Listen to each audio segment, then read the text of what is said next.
Assalamualaikum warahmatullahi wabarakatuh. Salam sejahtera untuk kita semua. Yang terhormat Ibu Uli Wahyuni SPD MPD selaku dosen pengampu mata kuliah leksikologi dan teman-teman yang saya banggakan. Kami dari kelompok 8 akan menjelaskan mengenai proses pembuatan kamus. Baiklah, sebelum kami menjelaskan materi kami, saya akan memperkenalkan diri terlebih dahulu.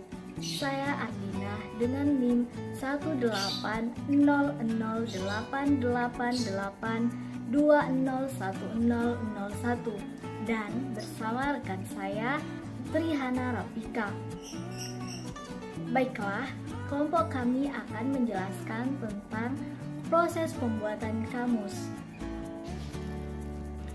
Baiklah, di sini saya akan menjelaskan tentang proses pembuatan kamus. Secara umum, proses pembuatan kamus akan melalui beberapa prosedur. Seperti yang pertama ada perancangan. Pada peringkat ini, penyusun kamus harus menentukan perkara seperti tujuan penyusunan kamus dan pendekatan kerja.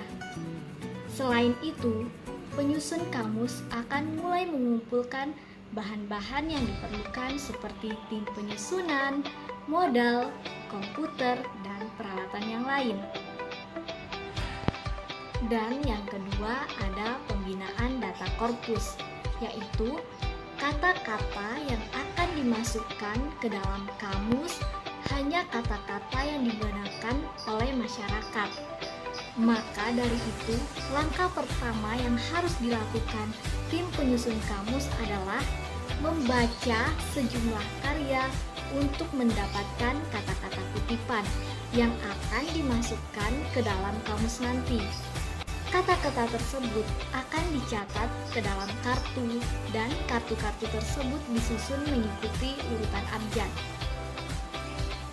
Kemudian yang ketiga, penyisihan dan pengabjatan data, yaitu prosedur ini merupakan prosedur yang sangat penting.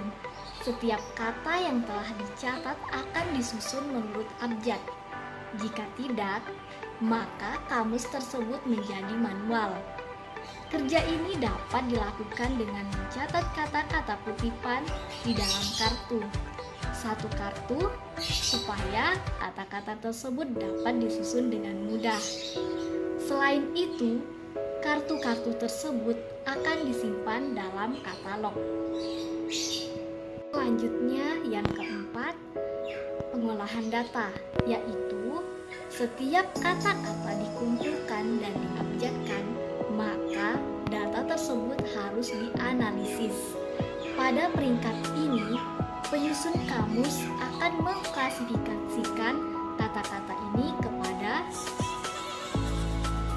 yang pertama ada kata-kata yang lewat atau kata yang tidak perlu.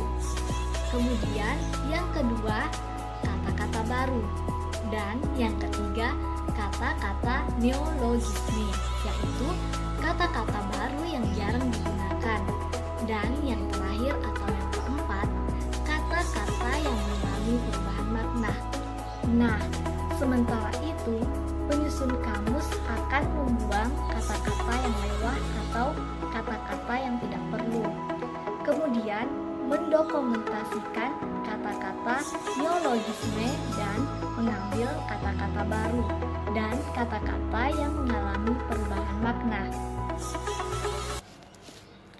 Selanjutnya, yang terakhir atau yang kelima yaitu pemberian makna. Yaitu pemberian makna di sini bermaksud menjelaskan makna suatu kata. Ini dapat dilakukan dengan menggunakan ilmu semantik dan pragmatik. Penyusun kamus dapat menggunakan bahan rujukan seperti kamus yang sudah ada di daftar istilah dan sebagainya untuk mencari maksud sesuatu kata. Selanjutnya, materi selanjutnya akan dibahas oleh Trihana Rapika. Nama saya Trihana Rapika dengan NIM 1800888820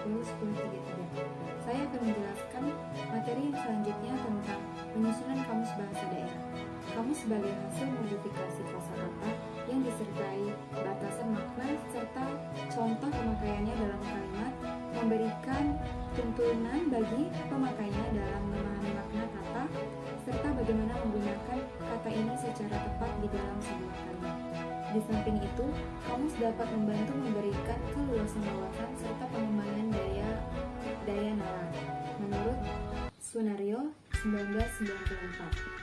Dengan demikian, kamus ini dapat dijadikan sebagai sarana untuk mencerdaskan seorang pengguna kamus atau dalam jangkauan yang lebih luas sebagai sarana untuk mencerdaskan bangsa. Kamus berbahasa menggunakan dua bahasa, yaitu bahasa sumber dan bahasa sasaran. Bahasa sumber merupakan bahasa yang menjadi objek inventarisasi yang dimuat sebagai masukan kamus. Masukan kamus dari bahasa sumber itu diberi penjelasan makna dalam bahasa sumber dan bahasa sasaran sesuai dengan tatanan yang diatur dalam pedoman penyusunan sebuah kamus. Dengan demikian, bahasa sasaran itu adalah bahasa yang digunakan untuk menjelaskan makna entry dari bahasa sumber, sekaligus jika ada dengan contoh pemakaiannya di dalam sebuah kamus. Melalui kamus berbahasa diharapkan pemakai bahasa sasaran dapat memahami dan menguasai makna lain dari kata bahasa sumber serta dapat menggunakannya dengan baik benar. Selain itu, kamus berbahasa juga dapat mengubah wawasan hasanah budaya seseorang ke arah yang lebih baik. Untuk menyusun sebuah kamus, hal-hal yang perlu diperhatikan ialah pertama, masalah tata ejaan, yang kedua, tata bunyi atau fonologi, yang ketiga, tata bentuk kata atau morfologi, dan yang keempat, tata kalimat atau sintaksis. Di samping itu, masalah tujuan atau hasil yang diharapkan perlu juga mendapat perhatian bagi penyusun sebuah kamus, karena hal ini sangat menentukan perwujudan kalimat yang disusunnya. Kegiatan penyusunan kamus yang baik adalah kegiatan yang dilakukan secara tersusun, terencana, ataupun terarah, serta setia kepada sesuatu yang telah diprogramkan.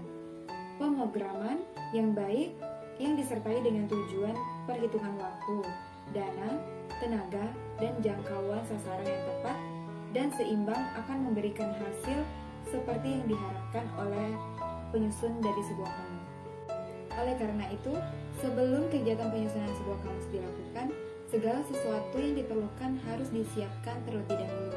Misalnya, pada tahap persiapan hal-hal yang diperlukan antara lain yaitu 1.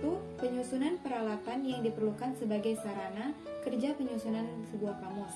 2. Studi keterlaksanaan untuk memperoleh keyakinan akan kemungkinan keberhasilan usaha penyusunan sebuah kamus.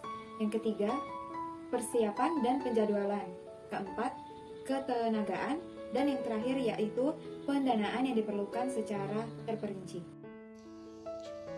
Sekian dari penjelasan kelompok kami, lebih dan kurangnya mohon dimaafkan. Wassalamualaikum warahmatullahi wabarakatuh.